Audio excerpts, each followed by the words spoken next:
জীবনে যদি নির্দিষ্ট কোনো লক্ষ্য না থাকে তাহলে সবচেয়ে বড় সমস্যা হলো আমরা যতই ফাঁকা মাঠে দৌড়াই না কেন গোল দিতে পারবো না।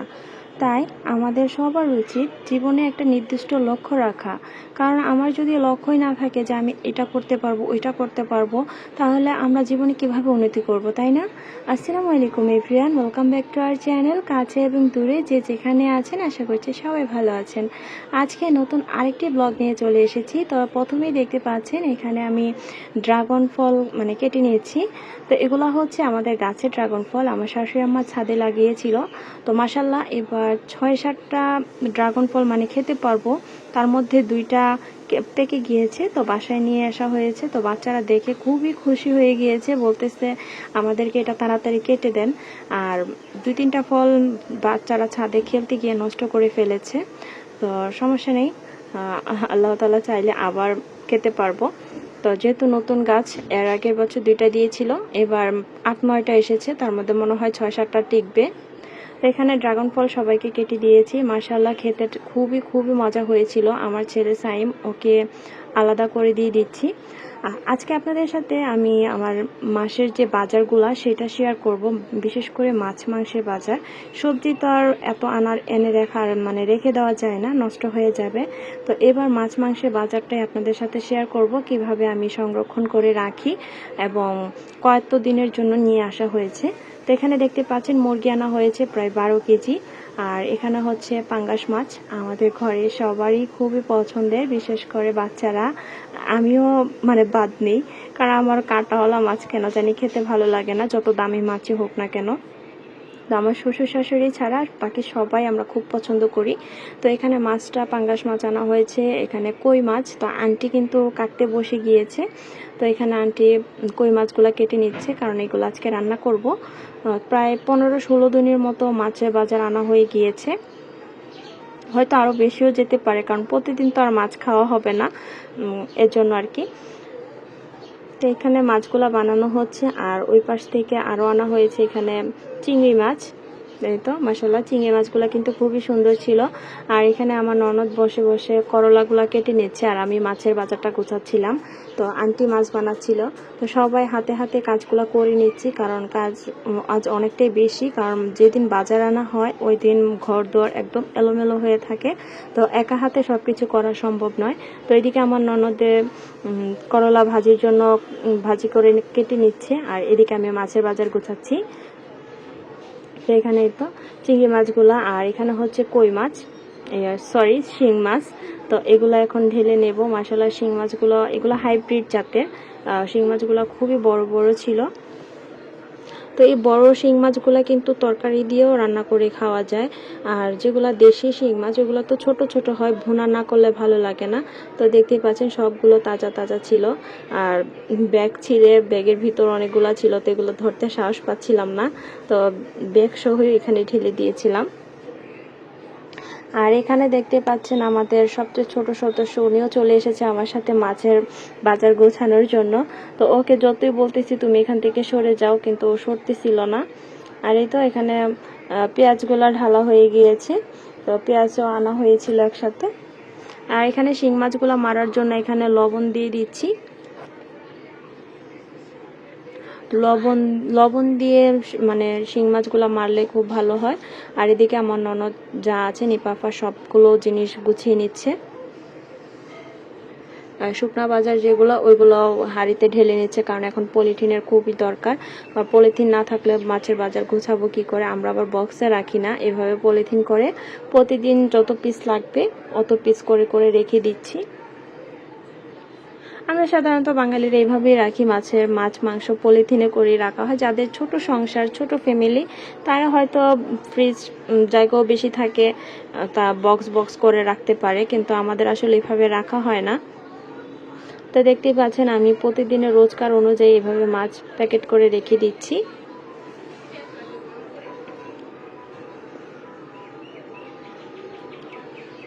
আর এই তো এদিকে নিপাপা এদিকে করলা কেটে নিচ্ছে। আর এখানে আনা হয়েছিল টমেটো, লেবু, তারপর কাঁচামরিচ, কাঁকরোল, করলা, এগুলা সব কিছু আনা হয়েছে। এই তো কাঁকরোলগুলা, এগুলো আজকে রান্না করব। তো যেদিন আন্টি না আসে ওই দিন আমি আর নিপাপা মিলে সব কিছু করে ফেলি। তো এখানে চিংড়ি মাছগুলো এখন গুছিয়ে নিচ্ছি। তো পিস পিস হিসাব করে আমি রেখে দিচ্ছি। তো এটা 2টা ভাগ করব আর কি, 2 দিন রান্না করা যাবে। তো এগুলো ভুনাই খেতে ভালো লাগবে, তো ভুনা করব, যার কারণে সবার জন্য 2 পিস করে রাখতে পারবো, এরকম করে মানে ভাগ করলাম আর কি। তো সবাই কিভাবে মাছের বাজার গোছান অবশ্যই কমেন্ট করে জানাবেন। আর ওইদিকে দেখেন আমার শাশুড়ি আম্মা ছাদ থেকে বেগুন নিয়ে এসেছে। তো এগুলো হচ্ছে আমাদের গাছের বেগুন। তো আম্মা এগুলো এনে দিচ্ছে, বলছে এগুলো রান্না করবো কিনা আজকে। তো আমরা বললাম যে না, আজকে এগুলো রান্না করব না। তাই আম্মা এখানে রেখে দিল, আমি ফ্রিজে রেখে দিব।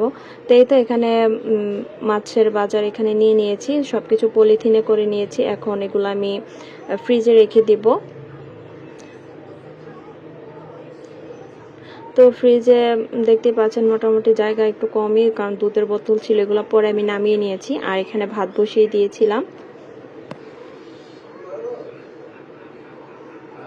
আর এদিকেই তো কই মাছ নিয়ে এসে মানে কাটা হয়ে গিয়েছে, কই মাছগুলো এখন রেখে দেব। তো কিছুটা কই মাছ রেখে দিয়েছিলাম আজকে রান্না করার জন্য। তো মাশাআল্লাহ অনেকগুলো মাছ আনা হয়েছে, প্রায় অনেক দিন মাছ কেনা লাগবে না। তো এগুলো ধুয়ে নিচ্ছি আমি দুপুরে রান্নার জন্য, কারণ দুপুরে তো বাচ্চারা খাবে। তো তার জন্য এগুলো ভালো করে আমি ধুয়ে নিচ্ছি লবণ দিয়ে। তো এখানে মাছগুলো ধুয়ে আমি মাছ ভাজা বসিয়ে দিয়েছি। আজকে এত রান্নাবান্না শেয়ার করব না, জাস্ট আমি বাজারগুলো কীভাবে গোছাই সেগুলোই আপনাদেরকে শেয়ার করব। তো মাছগুলা ভাজা কিন্তু প্রায় কমপ্লিট। এখন যে কাঁকরোলগুলো বানিয়ে নিয়েছেন এই পাপা, এগুলো আমি ভালো করে ধুয়ে নিয়েছি। নেওয়ার পরে এগুলো এখন ভেজে নেব। কাঁকরোল কিন্তু ভেজে রান্না করতে হয়, না ভেজে রান্না করলে আসলে ওইটা এত একটা মজা পাওয়া যায় না। তাই আমরা সব কিছু এখন চেষ্টা করি একটু ভেজে রান্না করার জন্য।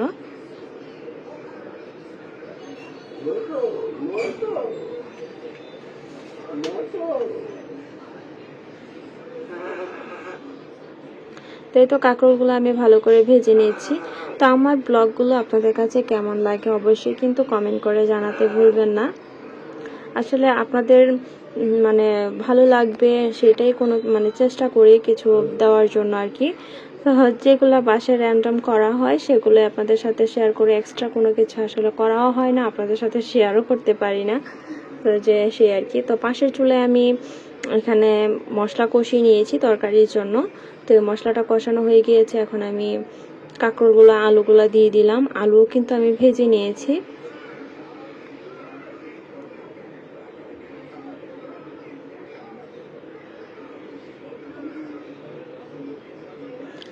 তো মশলাটা ভালো করে কষানো হলে কিন্তু তরকারিটা খেতেও ভালো লাগে। তো এখন আমি গরম পানি দিয়ে দিচ্ছি। তো সবসময় তরকারিতে গরম পানিটাই দেওয়ার চেষ্টা করি।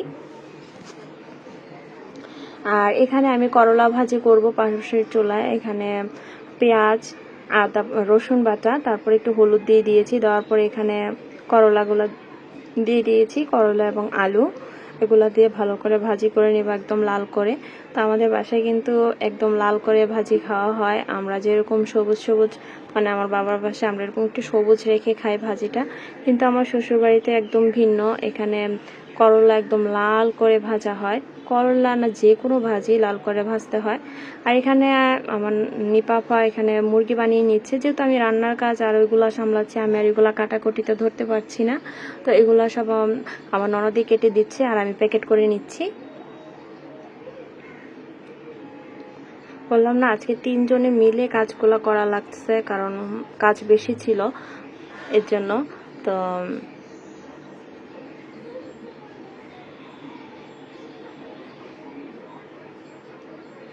আর এই তো শিং মাছগুলো বানানো হয়ে গিয়েছে। এগুলো আমার শাশুড়ি আম্মা পেঁপে পাতা দিয়ে ভালো করে পরিষ্কার করে নিয়েছে।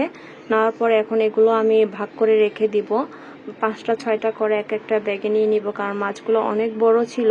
5-6টা বা 4টা 5টা করে একটা প্যাকেট করলেই হয়ে যাবে আমাদের একদিন। তাই তো এখন এগুলো আমি প্রায় 4টা প্যাকেট করেছি।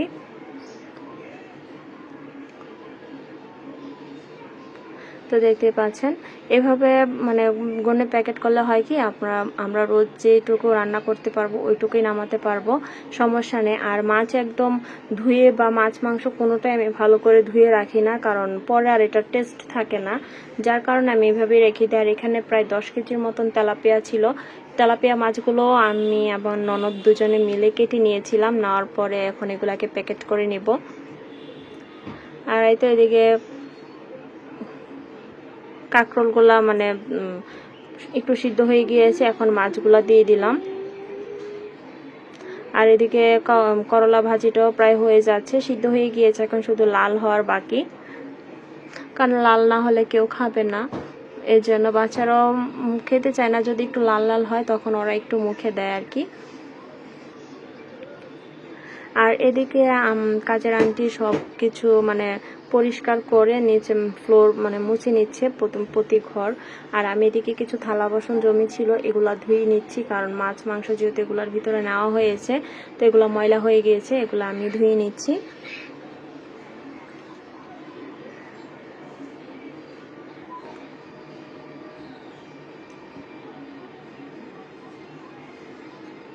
তো এগুলা ভালো করে ধুয়ে আমি পানি ঝরিয়ে তারপর জায়গায় রেখে দিব।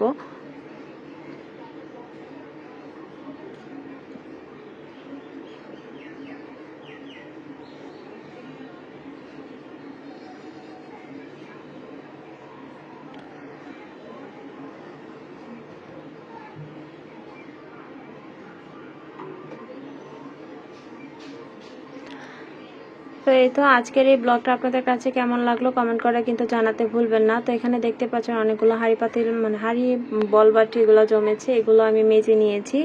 আর সাথে সাথে একটু তরকারিটাও দেখা লাগতেছে, কারণ না হয় পোড়া লেগে যাবে ভাজিটা, এর জন্য।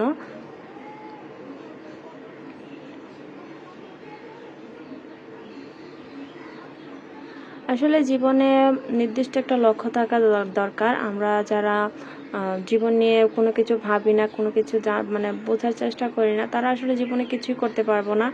আমরা একটা জেদ ধরতে হবে যে আমি এটা করতেই হবে আমার লাইফে, বা আমার এটা চাই। তো জীবনে যদি কোনো আশা আকাঙ্ক্ষাই না থাকে তাহলে জীবনে কোনো কিছু করা যাবে না। বললাম না, জীবনে আপনার লক্ষ্য না থাকলে আপনি ফাঁকা মাঠে যতই দৌড়াবেন মানে যতই কিছু করেন না কেন আপনি কখনো গোল দিতে পারবেন না, বা নির্দিষ্ট একটা লক্ষ্যে পৌঁছাতে পারবেন না। আপনি শুধু টাকা রোজি করে গেলেন, বা কি করতে হবে বা কিভাবে চলতে হবে সেটাই যদি আপনি না করেন তাহলে কিভাবে হবে। তো আমাদের সবারই উচিত জীবনে একটা লক্ষ্য থাকা। আজ হয়তো আমি ইউটিউবিং নিয়ে কাজ করতেছি, সামনে হয়তো কি করব জানি না, কিন্তু আমার লক্ষ্য একটাই, সাকসেস হওয়া। তো আস্তে আস্তে চেষ্টা করি কিভাবে সাকসেস হই, আল্লাহ যদি সহায়তা না করে তাহলে কিভাবে। আর আপনারা যদি আমাকে সাপোর্ট না করেন আমি কখনো এগোতে পারবো না, কারণ এই সেক্টরটা তো আপনাদের জন্য। আপনারা যদি আমাকে সাপোর্ট না করেন, আমার ভিডিও না দেখেন, তাহলে আমি কিভাবে মানে এগোবো সামনে, তাই না?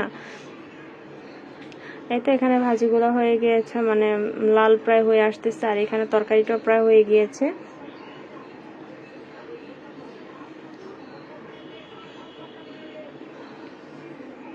আর আমার এখানে সবকিছু প্রায় ধোয়া শেষ। এই তো এখন এগুলো জায়গায় রেখে দিব।